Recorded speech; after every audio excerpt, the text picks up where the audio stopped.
Meus queridos irmãos, eu quero complementar a todos com a paz do Senhor Jesus, externar a minha gratidão a Deus pela vida de todos os inscritos no canal Rascunho DVD.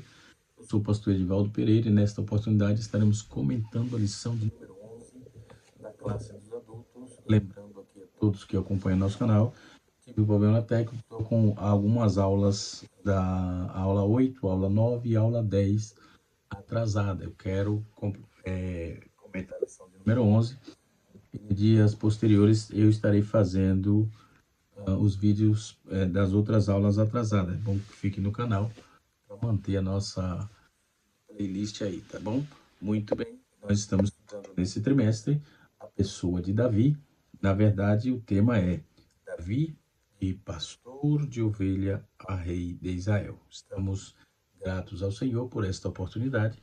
E nesse instante estaremos comentando a lição de número 11. A lição de número 11 tem como título Davi no lugar errado e na hora errada, ou seja, vai narrar o pecado de Davi com Betseba, na verdade, toda a incongruência de Davi e a sua ociosidade quando não podia estar, a sua falta de compromisso, não é? E de fazer o que devia ser feito dentro do seu conceito como rei, dentro da sua prerrogativa como rei, e não fazer atos libidinosos que trouxe a ele consequências devastadoras, sem falar que ele tirou a vida de um inocente. Trata-se de Urias, esposo de Betseba, tá certo? É lógico isso acontecer, por que a ociosidade leva o homem ou a mulher, enfim, a cair nesse tipo de situação? Tenha cuidado, tá certo? Então, o título da nossa lição é comentada por Verônica de Araújo. Verônica Araújo, como sabemos, essa revista teve vários comentaristas. Para ser mais preciso, Marcos Tedesco, Thelma Bueno, Tiago Santos e Verônica Araújo. No caso dessa lição, ela foi comentada por Verônica Araújo. É uma escritora nova, nunca tinha ouvido falar dela, tá certo? Thelma Bueno, Marcos Tedesco, eu já tinha ouvido falar, mas Tiago e a Verônica ainda não conhecia. Sejam bem-vindos ao mundo de escritores da lição da Escola Dominical. Deus abençoe a todos, em nome de Jesus. O tópico de número 1 apresenta aí o erro de Davi, certo? E o subtópico 1 diz assim, no lugar errado, na hora errada, fazendo o que era errado, né? E o subtópico 2, isso é o subtópico 2, subtópico 3 diz assim, flertando com a tentação, né? O tópico de número 2 diz como vencer as tentações. Subtópico 1, o exemplo que não deve ser seguido. Um exemplo que não deve ser seguido. Tópico 2, buscando socorro. As fontes das tentações, né? E o tópico número 3 nos apresenta arrependimento, perdão e recomeço.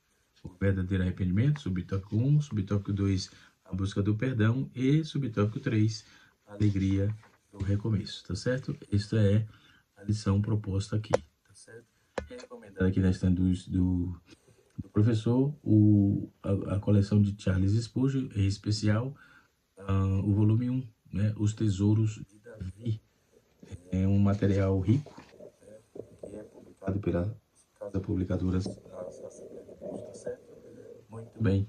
Quando vamos trabalhar essa questão, nós precisamos ir direto para o texto, né, no capítulo 11, né, de 2 Samuel.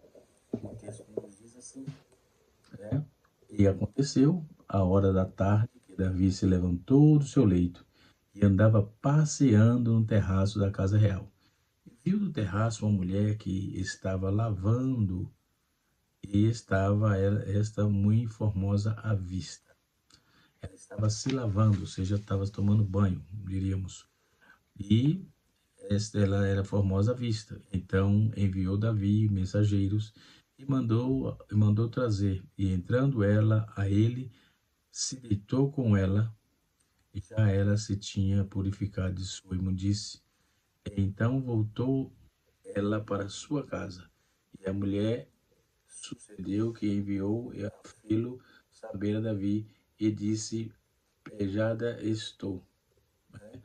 E sucedeu que pela manhã Davi escreveu uma carta a Joabe, que era o chefe da guarda, exército no caso, e mandou-lhe a mão de Urias, né? Urias, no caso, era esposo da mulher, de Betseba. E escreveu na carta dizendo: põe de Urias na frente da maior força da peleja e retirai-vos de trás dele para que seja ferido e morra. Veja só a artimanha de Davi. Então, foi um tiro no próprio pé dele. Mas nós podemos observar que aquele lugar que estava depois daquela folga toda, o povo estava em guerra. A Bíblia diz que Israel estava em guerra. Então, esse episódio é um dos episódios mais sombrios da vida de Davi, onde ele comete um adultério, né? E posteriormente tenta encobrir os seus pecados. Então, esse capítulo 11, destaca a fragilidade da natureza humana e as consequências devastadoras que resultam do pecado. Os resultados do pecado são devastadores. Então, a história não apenas revela a queda de Davi, né, mas também ela ilustra a necessidade de arrependimento e de misericórdia de Deus. E essa lição vem a calhar para os nossos jovens que são tentados constantemente, né? Nós vamos observar que as principais características do pecado de Davi, ela está exposta aqui no capítulo 11, né, de 2 Samuel. E o comentarista expõe o capítulo 2, capítulo 11, versículo 2, 4, 5, versículo 14 e 15, né? Nós vamos analisar todo o significado espiritual desse texto e se relacionar, vamos ver como se relaciona com a vida de adoração e a identidade do povo de Deus, né? Então, vamos observar. Primeiro, a tentação de Davi e o adultério com Betseba. A tentação, ela, conforme está descrito no capítulo 11, é um episódio marcante que revela a fragilidade da natureza humana, mesmo com um líder ungido por Deus, né? No capítulo 89 dos Salmos, Deus havia achado Davi e ainda diz que ungiu com seu santo óleo, né? Então, a narrativa começou com Davi permanecendo em Jerusalém durante a primavera, né? Naqueles dias o povo estava em guerra, os reis costumavam ir à guerra, enquanto os seus soldados lutam, Davi se vê em um momento de ociosidade. Então, esse é um dos problemas, ociosidade, né?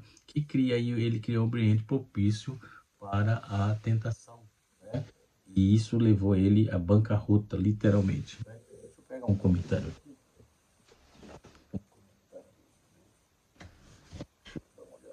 Isso, né? Esse comentário é de Harold Benjamin, Ronald Allen e Wayne Rose, né? É um comentário interessante, né? Comentário bíblico, e ele apresenta aqui muita informação interessante, né? Eu quero fazer uso aqui, tá certo? Muito bem. No capítulo 11, conforme vemos, e essa problemática, esse adultério de Davi com a Betseba não apenas é um ato de infidelidade, mas uma violação da confiança, né?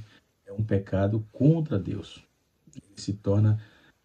Ela se torna grávida após a relação, representa aí consequência imediata das ações de Davi, e a situação se complica ainda mais quando Davi tenta encobrir o pecado, né?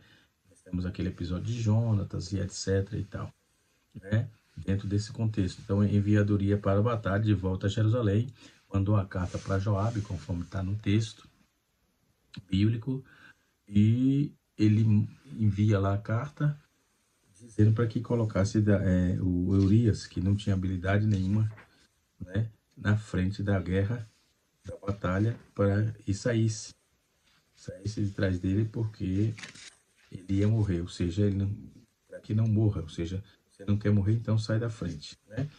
E podemos ver que ele viu a mulher no terraço se lavando e tal. Então as escrituras mostram aí quem era Joabe. Joabe era um homem de guerra, e a figura de Joabe, ela emerge da Bíblia como um homem que não se importava muito com o real significado da batalha, né? Ele, contanto que estivesse nela, ou seja, ele era um homem bravo, então um homem valente, dentro desse contexto aqui. Então Davi tenta cobrir o pecado, então na esperança de que ele se deitasse com sua esposa, mas Urias se recusa a fazê-la enquanto seus companheiros estão na batalha, né? Ou seja, esse episódio ele ilustra a tentação que pode levar às decisões erradas com a falta de vigilância, né? Então, a falta de vigilância, a ociosidade, né? E a falta de responsabilidade levou Davi a essa desgraça, né? Porque a Bíblia diz, depois disso tudo, ele teve dificuldade e o Senhor disse que perdoaria ele, mas a espada não sairia da casa dele. Nós vemos como foi a família de Davi, né? Esses conceitos de Davi, as escrituras resistem que apenas seus sucessos como líder, Davi, mas apresenta também as suas miserabilidades, né? Davi aparentemente era o Joabe, por exemplo, quando se fala de Joabe, aparentemente ele era um lutador nato.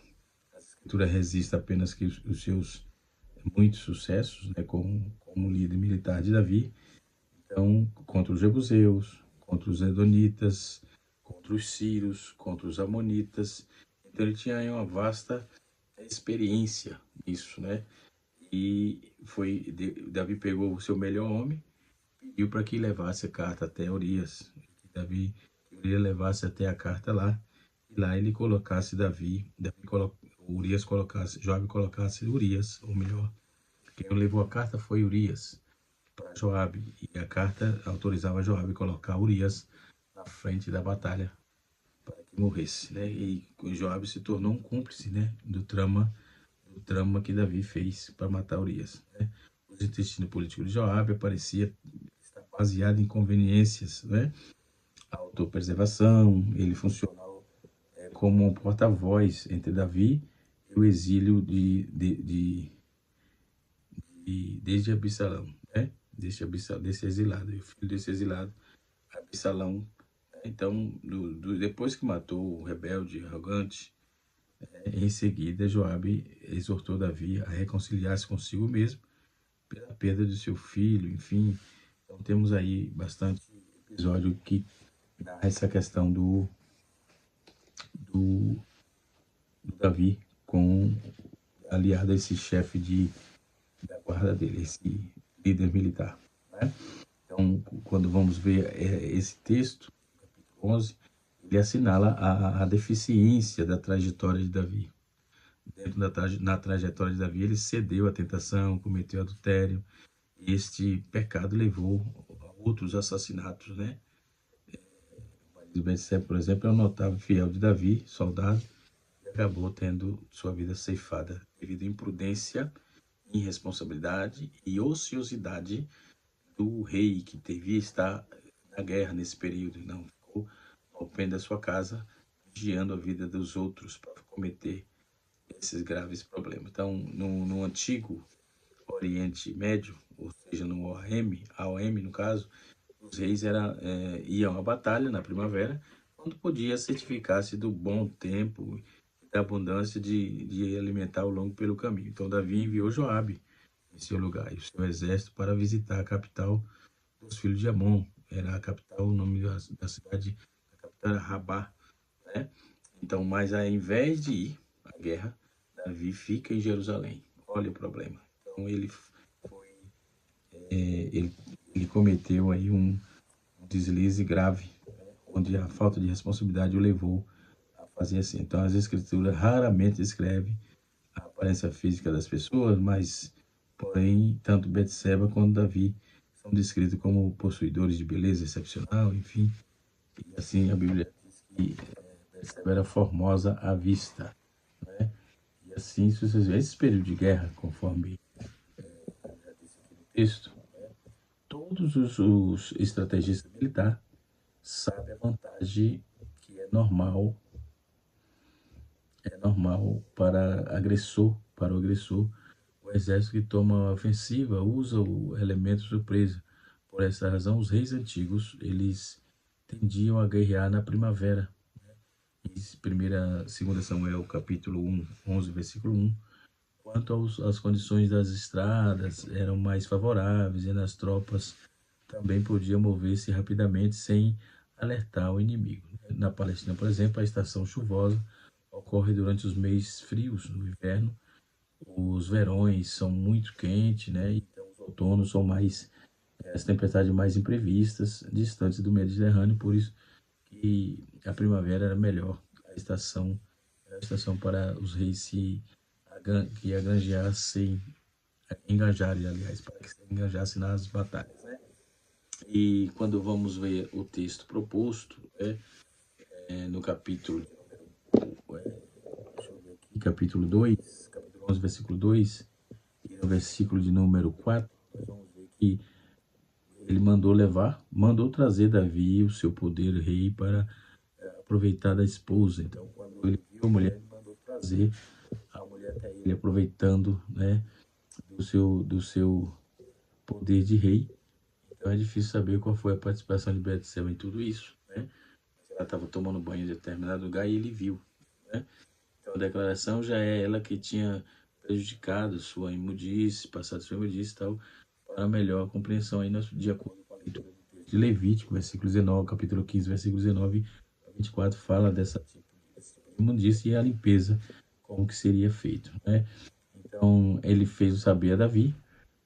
É claro que o mandamento, que ambos o envolvimento em relação ao adultério deveria ser punido com morte, mas na prática uma mulher que ficasse grávida poderia ser forçada a tolerar a vergonha e a culpa e receber a culpa sozinha, né? Tinha várias problemáticas aí dentro desse quesito, né? E assim sucessivamente. Aí no versículo número 5, né? 6, conforme já disse, aí vem aí o versículo 14 e 15. Então, nós vamos ver que, contrastando, que tristeza constatar que Davi usaria os perigos de guerra para alcançar os seus próprios fins, né? Então, ele prevaricou. Prevaricar é deixar de fazer o que tinha que ser feito, né? Ele tinha que ir para a guerra. Então, isso tudo é um problema. Então, tenha cuidado, jovem, na ociosidade. Tenha cuidado com esse problema. Quando você se sentir que tá tudo bem, tá tudo folgado, você acaba tendo problema, ok? O plano de Davi foi para encobrir o pecado dele. Então, Davi, conforme está escrito, né, ele revela a profundidade e a queda moral do rei, as suas consequências, né, as suas ações após cometer o adultério. Davi descobre que ela está grávida, aí o que gera um grande temor e desespero no seu coração. Para evitar que a verdade sobre a transgressão venha à tona, Davi elabora um plano para encobrir. Então, a primeira parte do plano que Davi fez, né, consiste em chamar Urias, o marido de Betseba, de volta à batalha. Foi o primeiro plano.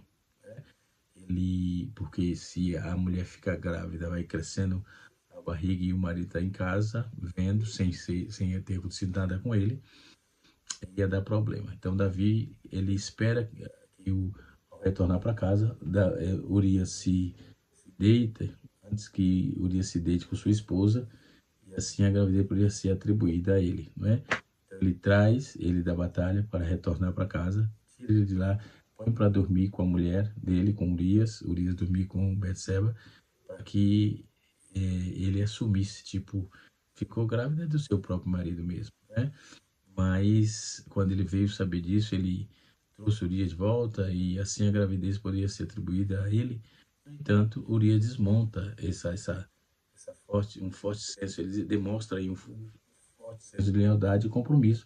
Então ele se recusa a ir. Ele disse, não vou não, estou na batalha, não posso ir, né? Sou soldado.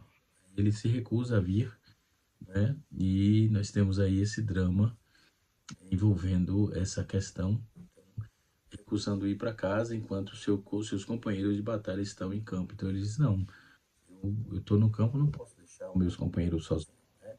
Essa recusa revela a integridade de Saul e contrasta com a falta de moralidade de Davi, porque fazia parte do plano. Então, frustrado, situação, Davi tenta uma abordagem mais direta. Ele ele embriaga Urias, na esperança de que, sob a influência do vinho, ele vá para casa e se deite com Betseba.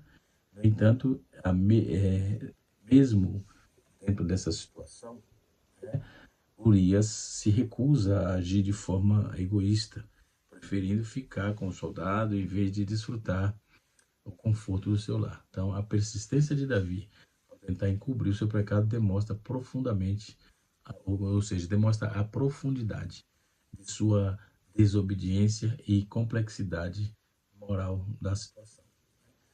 E como vamos ver, Davi tenta o último recurso, ele recorre a uma situação extrema. Qual a situação extrema? Ele envia Urias de volta ao campo de batalha, com uma carta para Joabe. Quando o Urias veio atender ele, para que ele ficasse em casa, Urias ficasse em casa, ele devolve Urias para lá. Então, tá bom, não quer ficar aqui para deitar com tua mulher, tu vai voltar pro campo de batalha e eu te mato. Vou mandar te matar. Pronto, foi isso que ele planejou. Um negócio nefasto, um plano totalmente maligno. Então, tenha cuidado com a religiosidade. Isso sempre vai estar sendo pautado, né? Então, o erro, ele no lugar errado, na hora errada, fazendo o que era errado. Os olhos de Davi já havia traído, o coração já estava envolto ao pecado. Sua mente desejava uma mulher alheia, só faltava concluir essa jornada em queda livre. Então, movido pela tentação, o rei perguntou acerca da idade da mulher e a resposta foi precisa. Betseba, filha de Elã. Ele perguntou acerca da identidade. Quem é aquela mulher? Ele perguntou. Betseba, filha de Eliã, mulher de Urias, um valente soldado que está na guerra. Davi agora sabia que a mulher era comprometida. Mesmo assim, ele mandou que trouxesse, no lugar de fugir do mal, ele insiste, ele existe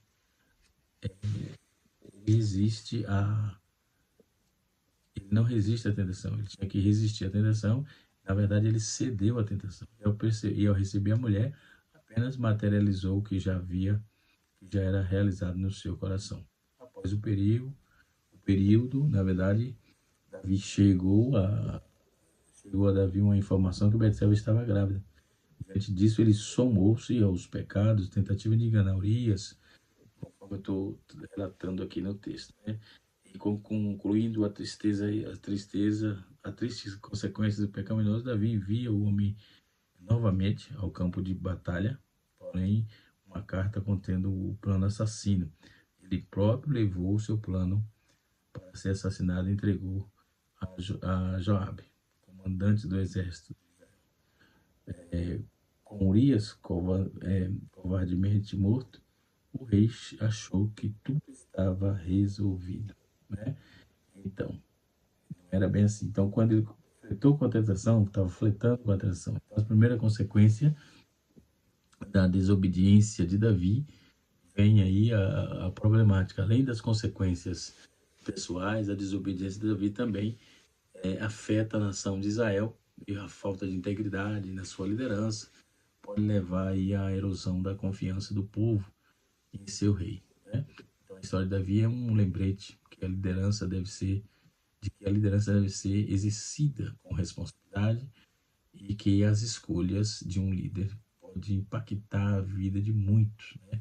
A desobediência de Davi pode gerar, aliás, divisões, instabilidade, comprometendo a unidade do povo, né? Comprometendo a unidade do povo. Então, a primeira consequência imediata foi desobediência de Davi foi a morte de Saul. Ele envia Urias, né? Ele envia Urias para a linha de frente. E Davi não apenas trai a confiança de um homem leal, mas também se torna responsável por sua morte. Então, essa ação não só pesa sobre a consequência de Davi, mas também é um reflexo da corrupção que se infiltrou em seu coração. O ato de tirar a vida de um inocente pode proteger a sua própria reputação e é uma grave violação dos princípios da justiça moral e da moralidade. né?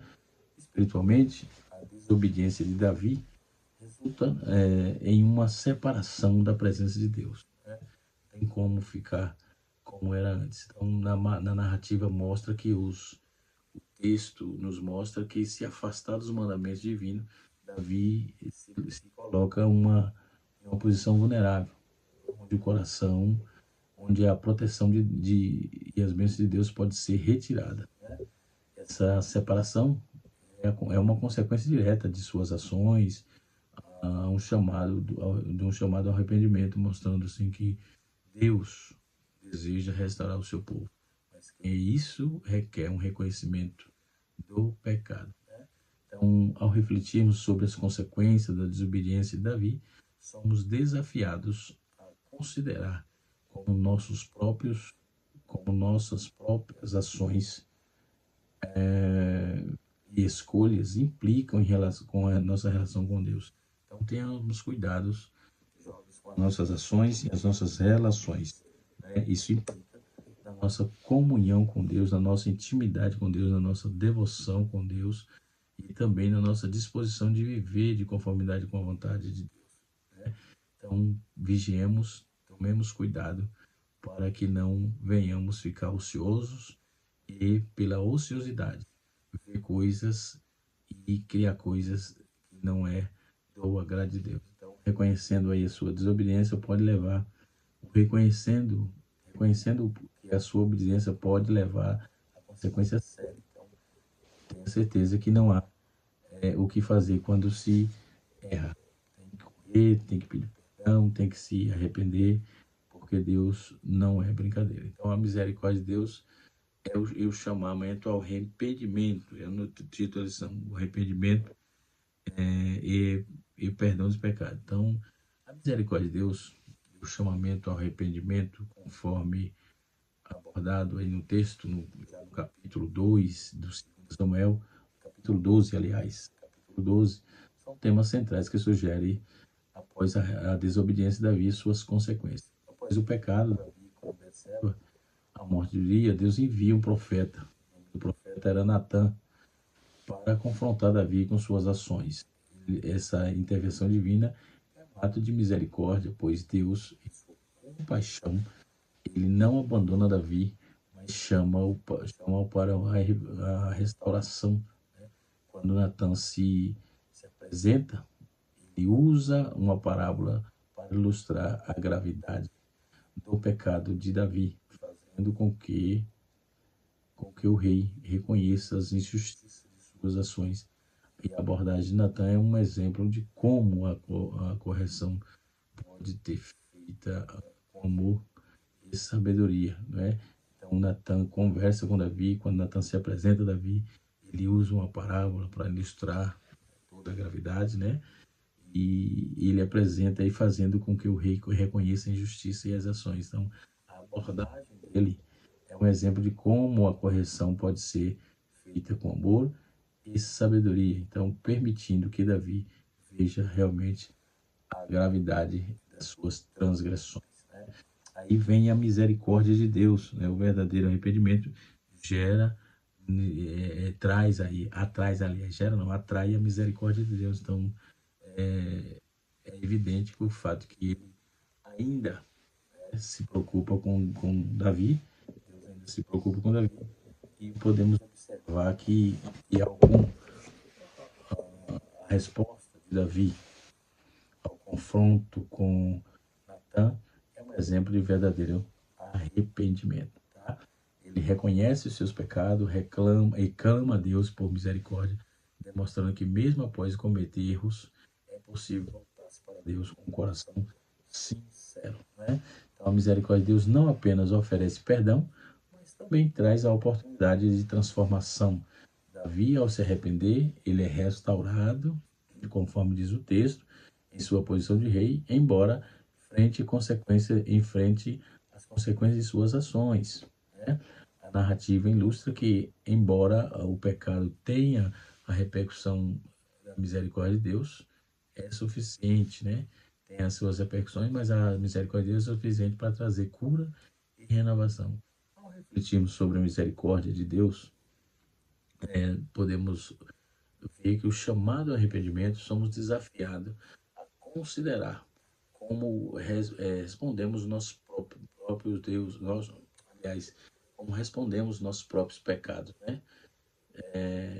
Estamos dispostos a reconhecer nossas falhas, buscar restauração? É uma pergunta.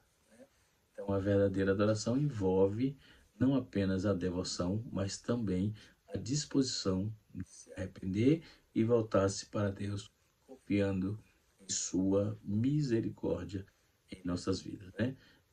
Em 2 Samuel 12, nos ensina com profundidade que a misericórdia de Deus e a sua importância ao arrependimento na vida de Davi. Após o confronto com Natan, Davi reconhece, e pede misericórdia de Deus, demonstrando que mediante as falhas graves, a restauração é possível através do arrependimento sincero. Que Deus em Cristo nos abençoe, que o Espírito de Deus continue falando conosco de uma forma toda especial. Qual é o foco principal disso? Como reagir diante de situações assim?